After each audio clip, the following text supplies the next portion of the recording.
नमस्कार, मैं रविंद्र कुमार मीना, सहायक आचार्य भूगोल। आप सबका पुनः एक बार स्वागत है भूगोल की इस कक्षा में। इस कक्षा के अंतर्गत आज हम जल संसाधन, उसका वितरण एवं संरक्षण अर्थात water resources distribution and conservation वाले पार्ट का अध्ययन करेंगे, जिसके अंतर्गत हम देखेंगे कि जल कितना महत्वपूर्ण संसाधन है। फिर उसका वितरण पढ़ेंगे कि कहाँ कहाँ पे पृथ्वी पे किस प्रकार से जल का वितरण पाया जाता है और इसका क्या उपयोग है और वर्तमान समय में इसके संरक्षण की क्या आवश्यकताएं पड़ रही हैं कि इसको हमें संरक्षित करना पड़ रहा है, जबकि पृथ्वी के ऊपर बहुत बड़ी मात्रा में जल प्राचीन समय से उपलब्ध है। तो इन सब बातों का अध्ययन हम आज की कक्षा में करेंगे। देखिए, सबसे पहले हम देखें कि जल पृथ्वी पर पाए जाने वाला अमूल्य प्राकृतिक संसाधन है जो प्रकृति की रचना में सहभागी होकर संपूर्ण जीव मंडल को आधार प्रदान करता है। अर्थात जल के बिना जीवन की संभावना करना बिल्कुल ही गलत है।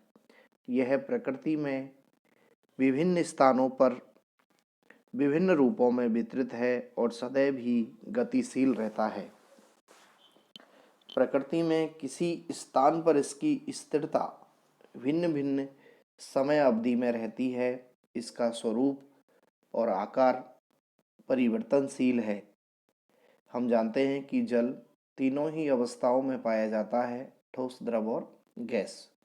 यह कहीं जल वाष्प में है तो कहीं हिम अथवा द्रव्य रूप में पृथ्वी के ऊपर उपलब्ध है। जलवायु और स्थिति के अनुसार इसका जो स्वरूप है वो इन अवस्थाओं के आधार पर निर्धारित होता है। इसका जो स्वरूप है जल का, उसमें जो परिवर्तन है वो सूरज से प्राप्त ऊष्मा की वजह से होता है। तो सूरज की ऊष्मा की जल के स्वरूपों में परिवर्तन में महत्वपूर्ण भूमिका रहती है। जल स्थल मंडल, जलमंडल, वायुमंडल में विद्वान विभिन्न अवस्थाओं में अपनी भौगोलिक स्थिति बदलता रहता है। यह परिवर्तन जलीय चक्र के माध्यम से पूर्ण हो पाता है। अब जलीय चक्र जो है वो क्या है, जो हम जानते हैं कि जिसमें जल समुद्रों से, नदियों से, झीलों से, सागरों से वाष्प बन के उड़ता है और ऊपर जाके संघनन के द्वारा फिर बारिश होती है और पुनः नदी नालों द्वारा वापस जल के स्रोतों में पहुंच जाता है। ये जो प्रोसेस है ये जलीय चक्र है। लेकिन पृथ्वी के ऊपर जो इतनी बड़ी मात्रा में जल है उसका केवल और केवल 1% भाग जलीय चक्र में हिस्सा लेता है। अगर हम देखें कि पृथ्वी के ऊपर जो कुल जल है उसकी जो एक बहुत बड़ी मात्रा है, तो उसे हम संपूर्ण जो जलीय भाग है पृथ्वी को, उसे हाइड्रोस्फीयर के नाम से जानते हैं, अर्थात जल मंडल के नाम से जानते हैं। पृथ्वी के ऊपर जब डिस्ट्रीब्यूशन ऑफ वाटर की चर्चा हम करते हैं तो यहाँ का जो जल है उसका 97 पॉइंट लगभग 39% जो भाग है वो महासागरों के अंतर्गत पाया जाता है। और महासागरों के अंतर्गत ये जो जल पाया जाता है, ये जो जल है वो कैसा है, क्षारीय जल है। इसके अलावा 2.6%, ये यहाँ पे लिखा हुआ है, 2.6% जो भाग है वो है मीठे पानी का स्रोत या शुद्ध जल। तो इसमें हम देखें कि ये जो जल है बाकी का महासागरों के अलावा हिम की टोपियाँ, हिमखंड और हिमनद में, भूजल में, मृदा की नमी में, झीलें, नदियाँ और वायुमंडल के अंतर्गत पाया जाता है। इस प्रकार से इसका वितरण है। अगर हम जब लगभग 97.39 पार्ट की चर्चा करते हैं तो वो तो ओशियन में है, पूरा का पूरा ही महासागरों में है। लेकिन बाकी का जो शुद्ध जल है 2.6%, उसकी अगर हम चर्चा करें तो उसका लगभग 77.23% भाग है वो पृथ्वी के ऊपर ग्लेशियरों में, हिम की टोपियों, हिमखंड और हिमनद के अंतर्गत पाया जाता है। इसके अलावा भूजल में हम देखें कि लगभग 0.8 किलोमीटर तक बाकी का शुद्ध जल है, उसका 22.21% भाग पाया जाता है। मृदा की नमी में 0.17% भाग है जो पाया जाता है। फिर हम देखें स्वच्छ जलीय झीलें, तो उसके अंदर 35% जो भाग है शुद्ध जल का, टोटल जल का नहीं है, शुद्ध जल का, उसका हिस्सा यहाँ पाया जाता है। इसके अलावा नदियाँ, पृथ्वी की जलीकृत खनिज, वायुमंडल और जीवन, इनके अंतर्गत बाकी का जो शुद्ध जल है वो इस पृथ्वी के ऊपर है जो पाया जाता है। ये है क्या, डिस्ट्रीब्यूशन ऑफ वाटर। अगर हम इसको डिटेल से देखें कि जो जल का जो वितरण है पृथ्वी के ऊपर वर्तमान में, वो 3 प्रकार से या 3 तरीके से पाया जाता है, जिसमें पहला है धरातलीय जल। धरातलीय जो जल है अर्थात वो धरातल के ऊपर जो पाया जाता है वो जल नदियों में,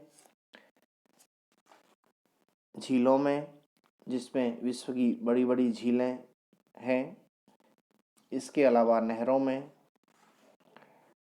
और हिम क्षेत्र के रूप में ये जो जल है वो धरातल के ऊपर पाया जाता है। अर्थात नदी, झील, नहरें और हिम के बड़े बड़े क्षेत्र ये धरातलीय जल की महत्वपूर्ण स्रोत हैं।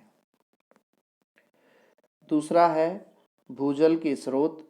तो भूजल के अंतर्गत जो इसका जो प्रधान स्रोत है वो है आकाशीय जल। तो वो जो जल है वो छिद्रों, दरारों और सैल संधियों के द्वारा नीचे रिसकर और भूमि के नीचे चला जाता है, जिसे ही हम भूजल कहते हैं। इसके अलावा सहजात जल जो सागरों और झीलों से निक्षेपित होकर अपसादी सैलों के छिद्रों और सुराखों से होकर नीचे चला जाता है भूमि के, उसे सहजात जल कहा जाता है। और तीसरा है मैग्मा जल, जो ज्वालामुखी का क्षेत्र है वहाँ पे पाया जाता है। इस प्रकार से भूजल का क्या होता है, संचय होता है, स्टोरेज ऑफ ग्राउंड वाटर। फिर हम इसको निकालते हैं, जैसे झरनों के द्वारा, कूप के द्वारा, या पाताल तोड़ कुएं होते हैं, वहाँ से गीजर हैं, इन स्रोतों से ये जो जल है ज़मीन का वो बाहर आता है। और लास्ट का जो पार्ट है क्लासिफिकेशन ऑफ जो वाटर है उसका है महासागर। तो पृथ्वी के ऊपर जो लगभग 70.87% जलीय भाग है, लगभग 70% जो 87% जलीय भाग है जल का, उसका 97.39% भाग महासागरों के अंतर्गत पाया जाता है, जिसमें प्रशांत महासागर, अटलांटिक महासागर, हिंद महासागर, आर्कटिक महासागर और एंटार्कटिका के रूप में क्षेत्र में यह जो जल है वो पाया जाता है। अब हम जल की क्लासिफिकेशन के बाद देखते हैं कि जल संसाधन का संरक्षण क्यों आवश्यक है।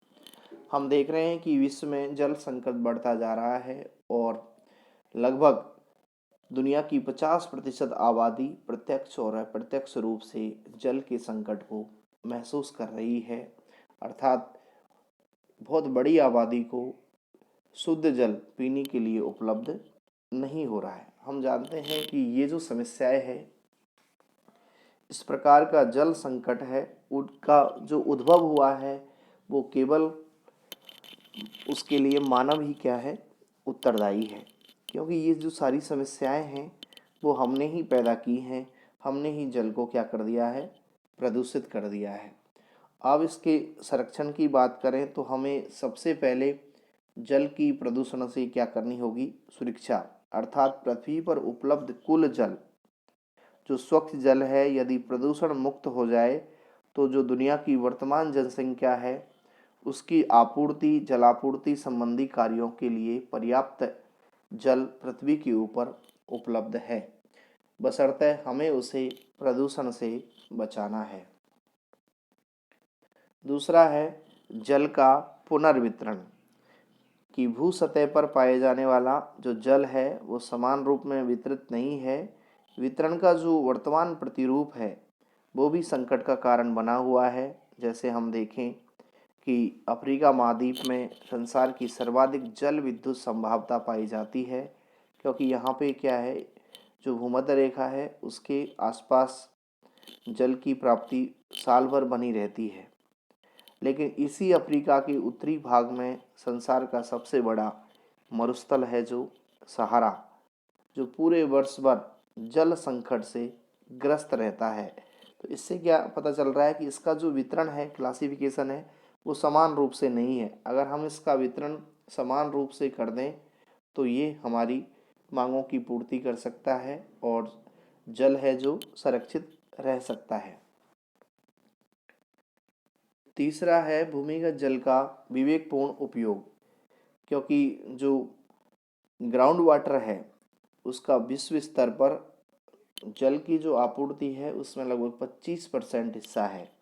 बाकी का 75% हिस्सा नदी, झील और बाकी सतही जल स्रोतों से पूर्ति होती रही है। पर समस्या ये है वर्तमान समय में कि जो ग्राउंड वाटर है उसका निरंतर क्या हो रहा है, दोहन, और उसकी पुनः पूर्ति इतनी नहीं हो पा रही है। तो हमें अगर जल संरक्षित रखना है तो भूमिगत जल का विवेकपूर्ण उपयोग करना चाहिए। साथ ही इसे रिचार्ज करने के लिए इस प्रकार के स्रोत बनाए जाने चाहिए ताकि वर्षा का जल बह के नहीं जाए और ये जो वाटर रिसोर्सेज हैं ग्राउंड वाटर की वो रिचार्ज हो सकें। नंबर 4 है कि जनसंख्या नियंत्रण, क्योंकि सारी समस्याओं की जड़ तो जनसंख्या है। जिस प्रकार से तीव्र गति से जनसंख्या बढ़ रही है तो उसी प्रकार से निरंतर जल की मांग भी बढ़ती जा रही है। नंबर 5 है वनावरण में वृद्धि, कि जलीय परिसंचरण के अंतर्गत हम देखते हैं कि जो भूजल पे वर्षा का जो वितरण है या जो जल चक्र है उसमें महत्वपूर्ण भूमिका है जंगलों की। और वर्तमान समय में जिस प्रकार से वनों का उन्मूलन हो रहा है उससे क्या हो रहा है, वर्षा की मात्रा भी घटती जा रही है। तो अगर हमें पानी की मात्रा को या जल को सुरक्षित रखना है तो उसके लिए वनों के आवरण में भी वृद्धि करनी होगी। कृषि के प्रतिरूपों में परिवर्तन करना होगा, कि वर्तमान प्रकार से जो जिस प्रकार की कृषि विश्व के बड़े हिस्से में प्रचलित है उसमें बहुत ज़्यादा जल की आवश्यकता है। इसलिए हमें क्या है कि वर्तमान में वैज्ञानिक तरीके से कृषि करनी होगी ताकि जो जल है उसका कम से कम उपयोग हो। पारंपरिक जल स्रोतों को पुनर्जीवित करना होगा, जिसके अंदर जो प्राचीन समय में जो जल के स्रोत हुआ करते थे, जैसे राजस्थान का उदाहरण ले तो यहाँ पे नाड़ी, कुंड, खड़ीन, कोई, बेरी, बावड़ी, झालरा, टोबा, ये क्या है, भारत की जो प्राचीन परिस्थिति रही होंगी उसमें वर्षा जल संचयन के ये महत्वपूर्ण स्रोत थे। लेकिन वर्तमान समय में इनकी दुर्दशा हो रही है, तो हमें इनको संरक्षित करना चाहिए ताकि जो जल है बारिश का उसका संचय हो सके और फिर इन स्रोतों से हम जल को घरेलू और सिंचाई कार्यों के उपयोग में ले सकें।